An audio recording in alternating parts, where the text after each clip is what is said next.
స్థిరపరచబడి కొండల కంటే ఎత్తుగా ఎత్తబడగా ప్రవాహం వచ్చినట్లు జనులు దానిలోకి వత్తురు. ప్రవాహం వచ్చినట్లు జనులు దానిలోకి వత్తురు. దేవునికి మహిమ కలుగునుగాక. హల్లెలూయా. దేవుడు ఈ యొక్క ఆదివార దినాన ప్రభు అయిన యేసుక్రీస్తు నామంలో అందరికీ శుభాలను పలుకుతూ ఈ యొక్క శ్రేష్ఠ సన్నిధి యొక్క లేఖన భాగాన్ని చూసినట్లయితే ఈరోజు ప్రతి ఒక్కరూ మరి ఆయన సన్నిధిని బట్టి జీవించే విశ్వాసులందరి పక్షాన ఈ వాక్యాన్ని మరి నిరీక్షించాల్సిందిగా కోరుతున్నాను. ఏమని రాయబడిందంటే, అంత్య దినములలో యెహోవా మందిర పర్వత శిఖరము స్థిరపరచి కొండల కంటే ఎత్తుగా ఎత్తబడును అని రాయబడింది. అంత్య దినము అన్నది చాలా సార్లు ముందే ప్రవచించబడిన మీకా భక్తుడి ద్వారా, అయితే జరగబోయేటివి ప్రవచనాత్మకంగా ఈ గ్రంథంలో రాయబడినవి నెరవేర్పుగా ఆత్మ యొక్క కార్యము యెషయా 2వ అధ్యాయంలో కూడా ఇవ్వడం జరిగింది. అయితే ఈ యొక్క అంత్య దినము అంటే ఇప్పుడున్న మనము చివరి దినాలు. ఈ యొక్క దినాలలో మరి నేటి క్రైస్తవులకు దేవుడు వాగ్దాన భరితుడై ఉన్నాడన్నది ఎవరు ఈ యొక్క సమయం బలహీనపడదు. ఎందుకంటే కొండల కంటే ఎత్తుగా మందిర పర్వతాన్ని అన్నది యెహోవా మందిర పర్వతాన్ని ఎత్తుగా ఎత్తబడగా ప్రవాహం వచ్చినట్లు జనులు దానిలోకి వస్తారు. చూడండి, ఎవరైనా ఇద్దరు వివాదానికి వచ్చినప్పుడు ఇద్దరు సమాన స్థాయిలో ఉంటే ఏదైనా కానీ నాకన్నా నీకేం గొప్ప, నీకన్నా నాకేం గొప్ప అన్నది ఇద్దరు వ్యక్తుల్లో సమాన స్థాయి ఉంటే వారు ఏ విధంగా ఉంటారంటే గొడవలకు దేనికైనా మరి వాళ్ళిద్దరు సమాన స్థాయి కాబట్టి నీవేంది నాతో మాట్లాడి నేనేంది నీకు చెప్పేది, ఇద్దరు ఒకే అధికారం కింద గొడవ ఆడుకోవడానికి సమాన స్థాయి వాళ్ళ మీద ఉండడం. అయితే ఈరోజు ఎక్కువ స్థాయి కలిగిన వారితో మాట్లాడడం తప్పు. అవతల వారిదైనా యువతల వారిదైనా స్థాయిని బట్టి మనుషులు ఎదురుపడలేకపోతారు. అట్లాగే ఈరోజు మరి అనేక వర్గాలతో ఉంటున్న భూమి, అనేక మతాలతో ఉంటున్న భూమి, అనేక సాంప్రదాయాలతో ఉంటున్న భూమి, మరి అందరూ మరి గొడవాడుకోవడానికి, కొట్లాడుకోవడానికి, విమర్శించుకోవడానికి ఎట్లున్నారంటే మాకన్నా మీ దాంట్లో ఏం గొప్ప, మీకన్నా మా దాంట్లో ఏమి గొప్ప.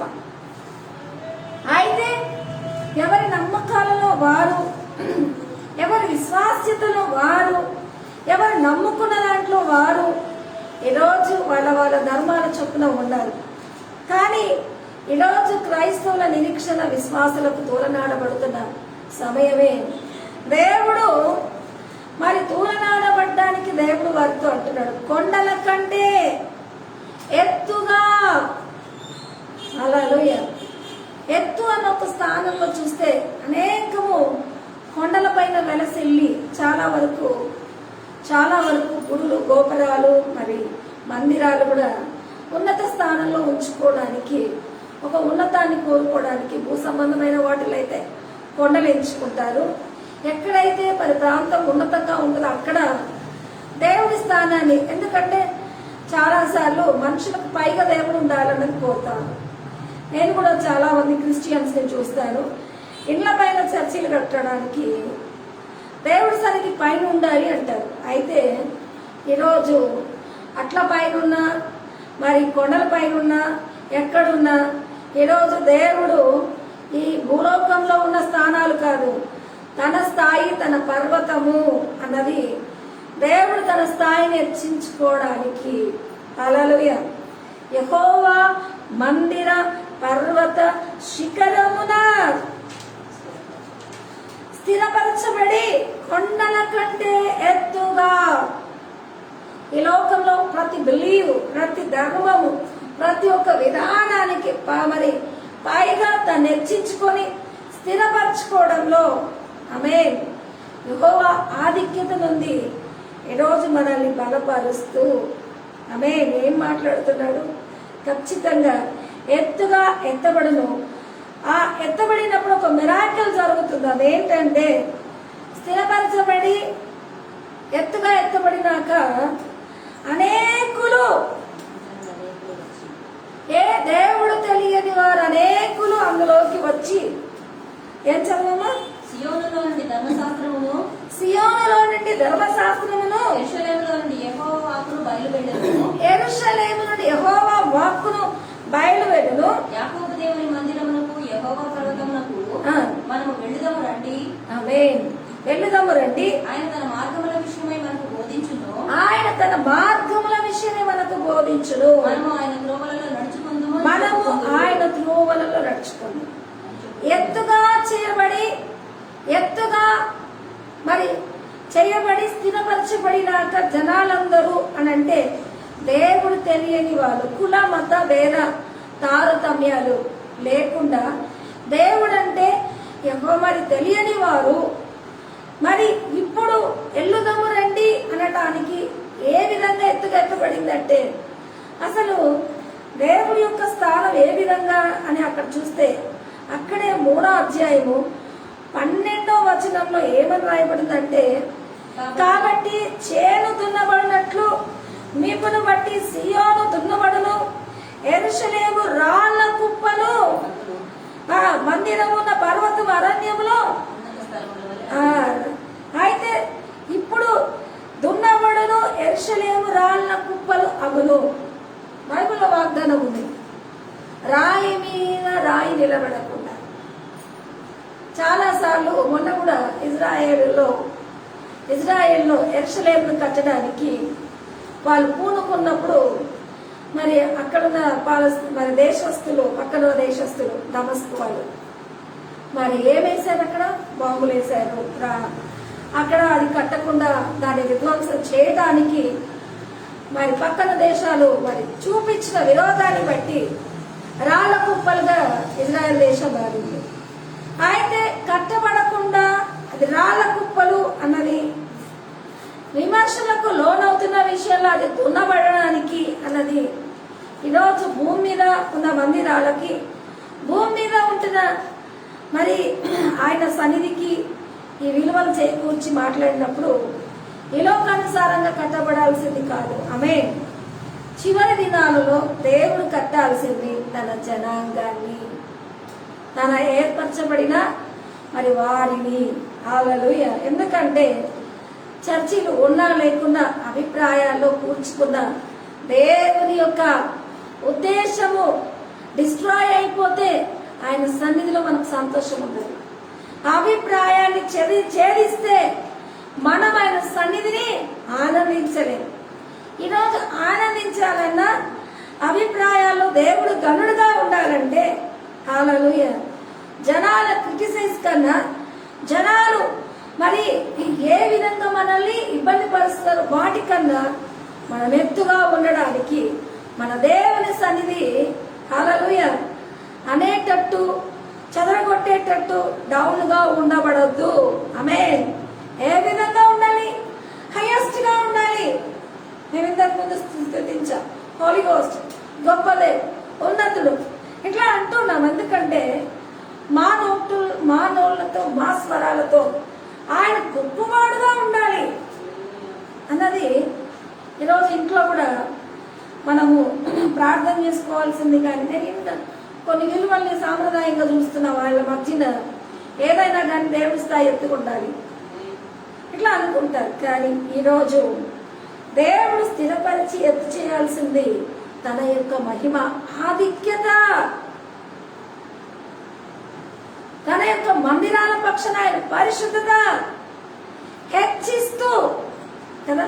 చాలాసార్లు దేవుని గొప్పతనాన్ని క్రిటిసైజ్ చేసే నేను వీడియోలు చాలాసార్లు విన్నాను. యేసు ప్రభు కూడా ఒక దూతలాగా వచ్చాడని, ఆయన మరి దైవ కుమారుడైన అని ఎన్నెన్నో మాట్లాడుతూ మరి కొన్ని విషయాల్లో బలహీనంగా చూసే అవకాశాలు మరి మాట్లాడే విషయంలో నాకు అనిపిస్తుంది.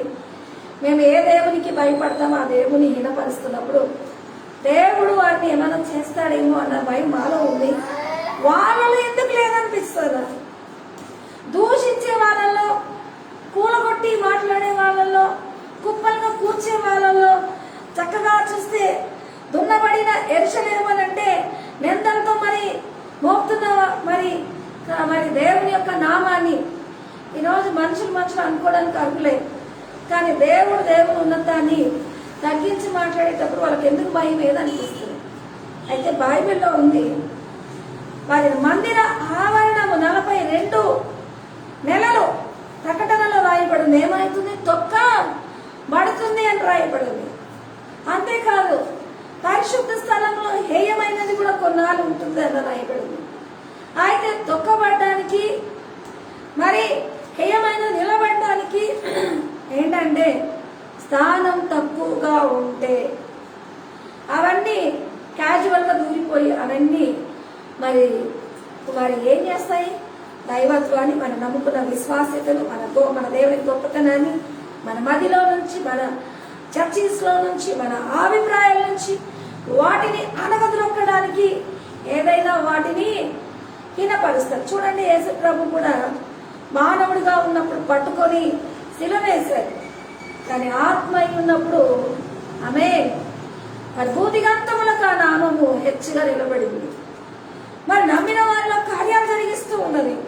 అయితే అప్పుడు అన్నారు, మేము ఆయన శిలువ వేశాం కదా, ఆయన నామం మీ మదిలో గొప్పగా ఉండొద్దని కావలసినంత హింసించి చంపేశాం కదా, ఆయనను మేము ఛేదించి మీ కళ్ళ ముందు ఆయన దేవుడైతే రక్షించుకోలేని వాడిగా మేము ఆయనను చంపాం కదా అని ప్రజలు ఆయన శిష్యులతో అన్నప్పుడు, ఆయన శిష్యులు ఎవరిని చంపారో, ఎవరి హీరోయిజాన్ని కింద పడేశారో ఆయన ఆత్మయే ఈ అద్భుతాలు చేసింది. అయితే మీరు తెలియక చేశారు, కానీ ఆయన గొప్పతనము ఈయన పరిస్థితి తగ్గేది కాదు, తీసేస్తే తొలగేది కాదు. ఇప్పుడు ఆ ఆత్మ ఈ కార్యాలు చేస్తుంది, మనిషి తీసేసిన ఆత్మ చేస్తుంది అన్నది ఇప్పుడు ఆధారాలు, గురుతులు, మరి వారి విశ్వాసనీతిలో ఉంటున్న గొప్పతనంగా ఉన్న దేవుని యొక్క సన్నిధిని హీనపరిచి ఏ రకంగా శోధిస్తున్నారో తెలియని వాళ్ళు ఇప్పుడు ఆ యొక్క స్థితినే దేవుడు ఏమంటున్నాడంటే, నా మందిర పర్వతాన్ని స్థిరపరిచి హెచ్చించుకోవడానికి హగ్గయిలో కూడా అంటాడు, మునపటి సంఘం కన్నా ఇప్పటి సంఘ మహిమ హెచ్చును. మునపటి సంఘం కన్నా ఇప్పటి మా సంఘ మహిమ హెచ్చును. ఫస్ట్ దానికి చాలా మందికి ఎట్లుంటుందంటే అది మొదటిది అని అభిప్రాయపడం ఉంటుంది. మొదటి యొక్క ప్రధానత్వానికి ఎక్కువ వినిపిస్తారు, కానీ వెనకాల వచ్చేవాడు నాకన్నా గొప్పవాడు శ్రేష్ఠ నామం. ఆయన నామం పేరుకి వచ్చిన యోహాను చెప్పాడు. మరి అద్భుతాల్లో కూడా మొదట శ్రేష్టమైన ద్రాక్షరసం చేస్తారు, కానీ వెనకాల అంతకన్నా శ్రేష్టమైన యేసు ప్రభు ఉన్నప్పుడు అద్భుత ద్రాక్షరసం ఇచ్చాడు. ఆమేన్.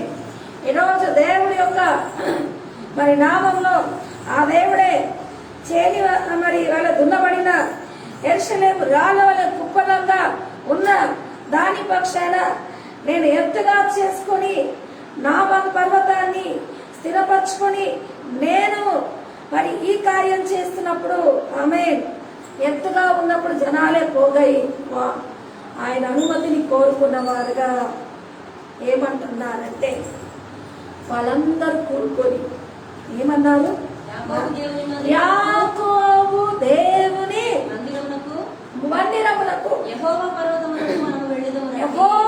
పర్వతానికి వెళ్ళదాము రండి. ఆమేన్.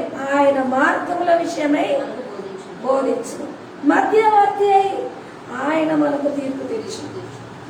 అయితే ఎత్తుగా ఉన్నప్పుడు శ్రేష్టతను గుర్తించి సకల జనులు తెలియని వారు ఆయనను పొడిచిన వారు అందరూ వచ్చి దేవుడి సన్నిధికి వెళదాము, యాకోబు దేవుడి సన్నిధి. అదే ఇక్కడ పేరు పెట్టి వాళ్ళ దేవుడి సన్నిధి అనడానికి ఎవరు క్రిటిసైజ్ చేస్తారో, ఎవరు తూలునాడుతారో, ఎవరు తొక్కుతారో, ఎవరు హీనపరుస్తారో వాళ్ళే ఆ దేవుడి సన్నిధికి వెళ్దామని అంత్య దినాలలో ఎత్తుగా చేయబడిన ఆయన సన్నిధికి అందరూ కూడుకొని చెప్పుకొని రావటానికి దేవుడు ఔన్నత్యం వహించిన వాడుగా ఉంటారు. అయితే ఔన్నత్యం వహించిన వాడిగా ఉంటాడు అని అంటే ఆయన శక్తి ఎవరిని హీనపరచదు. అన్ని రకాల వర్గాలు వచ్చిన వారితో దేవుడు ఏమంటున్నాడంటే ఆమేన్. అక్కడ సియోను యొద్దకు జకర్యా 8:3 సియోను వద్దకు మరలా వస్తాను, యెరూషలేములో నివసిస్తాను, సత్యమును అనుసరించే పురమని యెహోవా మందిరము పరిశుద్ధ మందిరమని పేరు పెట్టబడును. హల్లెలూయా. దేవుడు ఎత్తు చేస్తాడు, దానికి శక్తినిస్తాడు అంటే తన ఔన్నత్యములో ఏం చేస్తాడు? సియోను యొద్దకు నేను మరలా వస్తాను, యెరూషలేములో నివసిస్తాను. సియోను యొద్దకు నేను ఎదురు చూస్తూ ప్రేమిస్తున్న ఆయన మరి అనేక నిరీక్షణ కలిగిన వారి దగ్గరికి వస్తాను. మరి యెరూషలేము అంటే కోరుకున్న వారి మధ్యన నేను జీవిస్తాను. ఈరోజు నువ్వు ప్రేమిస్తున్నావా? దేవుడు నీలోకి వస్తాడు. నువ్వు ఆయన కోరుకుంటున్నావా? నీ మధ్యన ఆయన నివసిస్తాడు. ఆమేన్. అయితే ఇలాంటి సియోను మరి యెరూషలేము వారి మధ్యన నేను నివసించి ఆమేన్. అక్కడ ఆయన వచ్చినప్పుడు ఆయన మరి నీతి సత్యమును అనుసరించే పురమని యెహోవా మందిరమని పేరు పెట్టబడును. Praise the lord. ఈ విధంగా సత్యమును అనుసరించే పురమని యెహోవా మందిరమని పేరు పెట్టబడును. అంతేకాదు యెషయా 2:5 యాకోబు వంశస్థులారా రండి, మనం యెహోవా వెలుగులో నడుద్దాము అని కలగొలుపుకొని మాట్లాడే విషయానికి దేవుడు గొప్పతనమును అందరూ కోరుకొని వెంబడించి విశ్వసించి ఆయన సన్నిధికి ఏర్తించువారుగా ఉంటారని వాక్యములో ఈరోజు స్పష్టంగా చేయబడింది. అంతేకాదు దేవుడు ఏమంటున్నాడంటే యెహోవా వెలుగు అన్నది ఎత్తబడినప్పుడు అందరినీ ఆకర్షించడానికి ఈ చివరి దినాలలో ఆయన మందిరం అనబడుతున్న ఆయన జనులకు యెహోవా మహిమ నీ మీద ఉదయించును, లెమ్ము తేజరిల్లు అని చెప్పిన ఆ విలువల్లో ఆయన జనాంగం వర్ధిల్లి నిలబడినప్పుడు హల్లెలూయా అందరూ కలగలుపుకొని ఆ వెలుగులోకి వస్తారు. ఈరోజు ఆ వాగ్దానం మనం తీసుకుని దేవుని సేవించడానికి ఇంకా గొప్ప విశ్వాస నిరీక్షణ ఏమంటే మరి ఎఫెసీ 5:8 మీరు పూర్వము చీకటి అయి ఉన్నారు, ఇప్పుడు ప్రభువునందు మీరు ఏమై ఉన్నారు? వెలుగై ఉంటున్నారు. దేవునికి మహిమ కలుగును గాక. పూర్వం మీరు ఏమై ఉన్నారు? చీకటి అయి ఉంటున్నారు. ఇప్పుడు మీరు ఏమై ఉన్నారు? వెలుగై ఉన్నారు. అందుకే వెలుగులో వాళ్ళు ఏమంటున్నారంటే ఆ మార్గముల విషయంలో త్రోవ చూపును. మన జీవిత మార్గం విషయంలో దేవుడు త్రోవ చూపునని అనేకులు యాకోబు మందిరానికి వెళ్దాము రండి అని కలగలుపుకొని మాట్లాడి రావటానికి వాళ్ళందరూ ఆ మార్గంలో దేవుని వెలుగును కోరుకుని ఆ మార్గాన్ని వెంబడించు వారుగా ఉండడానికి ఆమేన్.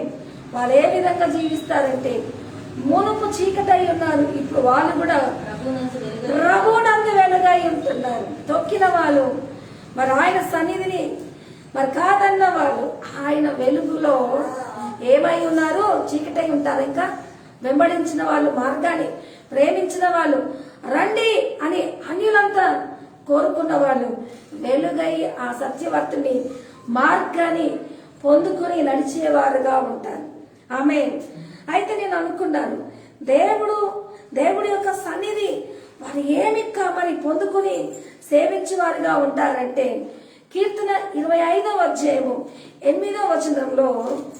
యెహోవా ఉత్తముడు యథార్థవంతుడై ఉన్నాడు, కావున తన మార్గమును గూర్చి పాపులకు ఉపదేశించును.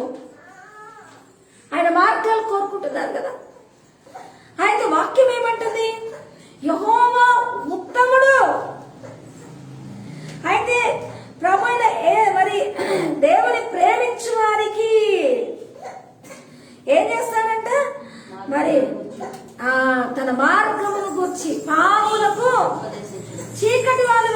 వెంబడించినప్పుడు, తెలియబడని వాళ్ళని వెంబడించినప్పుడు వారికి ఉపదేశాన్ని ఇచ్చేవాడిగా ఉంటున్నాడంటే వారే విధంగా దేవుని వెంబడించి తెలియబడిన వారి జీవితానికి కార్యముగా మహిమగా ఆయన సన్నిధిని బట్టి పట్టబడాలని ఇష్టపడుతున్నారు.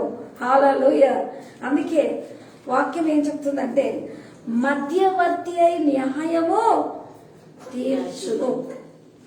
దేవుడు అన్యులు ఇటు దేవుడు ఎరిగిన వాళ్ళకి మధ్యన ఇప్పుడు చాలా వివాదాలు యూట్యూబ్లో నీదేం గొప్ప మాదేం గొప్ప అన్నవి సమాంతరంగా ఉన్నప్పుడు మాట్లాడుకోవడానికి కొన్నిసార్లు అటు ఇటు అవుతారు. కానీ ఇప్పుడు దేవుడు కార్యరూపి అయి మధ్యవర్తి అయి మరి వారి పక్షాన దేవుడు ఏం చేస్తున్నాడంటే ఆ మాట చదువుకుందాము. యెషయా 11:10లో ఆ దినమున ప్రజలకు ధ్వజముగా నిలుచుండును. యెషయా వేరు యొక్క జనులు విచారము దొరుకును గనుక ఆయన సన్నిధి వాళ్ళు విశ్రమ స్థానము ప్రభావము కలిదిగా ఉంటుందంట. దేవుడు మధ్యవర్తిగా ఏ విధంగా అందరికి వెలుగు మార్గాన్ని చూపిస్తారంటే ఆయన ఆ దినమున ప్రజలకు మధ్యవర్తి అన్న మాటలు ఎట్లుంటాడంటే ఇరుపక్షాల వారు కనుక్కుంటూ మీదే గొప్ప మాదే గొప్ప అని సమాంతరంగా ఉండడానికి అంత్య దినాల్లో మందిర బలాన్ని హెచ్చించి దేవుడు నిలబడి తన్నుకుంటూ ఎవరు గొప్ప అన్న వివాదానికి తెరదింపడానికి దేవుడు ఏం చేస్తున్నాడంటే హల్లెలూయా చక్కని మాట. యెషయా వేరు యొక్క జనులు విచారమును చేయుదురు. ఆయన విశ్రమ స్థలము ప్రభావము గలదగును అంటున్నాడు. ఆయన విశ్రమ స్థలం ప్రభావం గలది, విచారణ దొరుకుతుంది. రెండవది ఆయన ధ్వజము నిలుచుండును అని రాయబడింది. హల్లెలూయా. నేను ఒకసారి ఒక టైటానిక్ ని చూసినప్పుడు టైటానిక్ సినిమాని నేను చూసినప్పుడు ఆ ఫ్లడ్ ఆ యొక్క మరి సముద్రంలో ఉప్పెన ఆ యొక్క మరి కొట్టుకుపోతున్నప్పుడు అందరూ పాస్టర్ చేయిని పట్టుకుంటే ఎంతమంది పట్టుకుంటారు పాస్టర్ చేయిని? ఆయన ఒక మానవుడే. ఆయన చేయి పట్టుకున్నప్పుడు ఆయన చేయి లాగేస్తుంటారు. అందరూ ఆ పడవ లోపలికి ఆ యొక్క మరి దిగిపోతున్నప్పుడు ఆయన చేయి పట్టుకుని వారు కాపాడబడాలనుకోవడానికి ఆయన దేవుని బిడ్డ గనక ఆయన చేయి అట్లా పట్టుకున్న ఆయన మనిషే గనక అందరూ కూరుకుపోతున్నప్పుడు ఆయన మనిషిగా ఆయన నొప్పి పడుతూ ఉంటాడు. ఈరోజు ఆ విధంగా కాదు, దేవుడి స్థానం ప్రభావముగా తన సేవకుని మందిరాన్ని అక్కడికి వచ్చిన తెలియబడిన వారిని వివాదాల్లో ఉన్న వారిని అవునన్న వారిని కాదన్న వారిని అందరినీ కలుపుకొని ఈరోజు వివాదం తీర్చాలి అంటే ఆయన విశ్రమ స్థానము ప్రభావం గలదిగా హెచ్చించబడినే కాకుండా ఆయన ధ్వజమును అక్కడ నిలబెడతాడు. ఆమేన్. ఆయన ధ్వజం నిలబెడతాడంటే ఆయన ఆదరణ మనకందరికీ. ధ్వజం అంటే ఏంటి? ఆయన యొక్క బాహు, ఆయన హస్తము అక్కడ పెట్టినప్పుడు ఆదరణ, మన మాటకు పరిష్కారము, మన ప్రశ్నకు జవాబు, మధ్యవర్తమే మనము తెలుసుకొని తెలియని వాటికి దేవుడు విన్నపాలకు కార్యము అనుగ్రహించి మనల్ని ఉద్ధరించడానికి. హల్లెలూయా. ఈ లేఖనము చిగురుగా ఎవరికి కోసం చెప్పాడంటే యేసు ప్రభు. కాబట్టి యేసు ప్రభుని విమర్శిస్తూ, యేసు ప్రభు సేవలను విమర్శిస్తూ మరి మందిరాలను కుప్పగా కూల్చి మరి క్రైస్తవుల్ని దున్నుతూ ఆ వాక్యాన్ని దున్నుతున్నట్టుగా నిందల పాలు చేస్తున్న ఈ చివరి దినాల్లో గాడ్ మందిర పర్వతాన్ని హెచ్చించే ఈ వాగ్దానంగా ఎవరిని మనం తక్కువ చూసామో వారినే దేవుడు హెచ్చించి వారి పక్షాన దేవుడు అనేకులకు దీవెనగా కార్యం చేయాలనుద్దేశించడానికి. హల్లెలూయా. ఈ చివరి దినాలలో యేసు ప్రభు అందుంటున్న వాగ్దానాన్ని నేటి సంఘాలకు దేవుడు విడుదల చేయడానికి మరి తెలియబడిన వారిని తెలిసిన వారిని ఉభయులను ఏకపరిచి ఆ మధ్య కూడా దేవుడు కూల్చడానికి యేసు ప్రభు వచ్చాడంటే ఈరోజు ఆయన ధ్వజముగా, అనేకులకు న్యాయస్థానముగా, వాత్సల్య వెలుగుగా అన్ని ఆయన దగ్గర నిరీక్షించడానికి వాగ్దానంలో చివరి మాట చదువుకుందాము. ఎఫెసీ 6:24 మన ప్రభు అయిన యేసుక్రీస్తును శాశ్వతమైన ప్రేమతో ప్రేమించు వారికి కృప కలుగును గాక. ఆమేన్.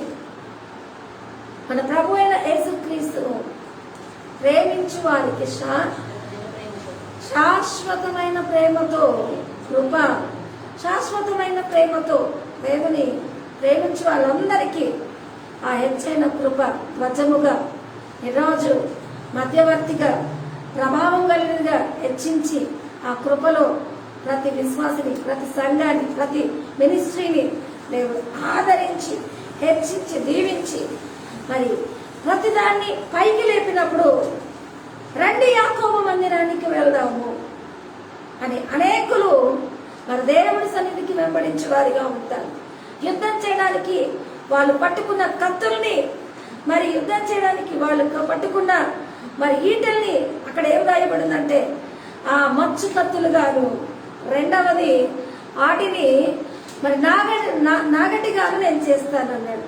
అంటే కార్యాత్మ అనే విషయంలో దున్నే నాగటి గాను, మరి మనము మచ్చు కత్తులు అంటే వాడుకునే కత్తులు గాను దేవుడు చేస్తాడు.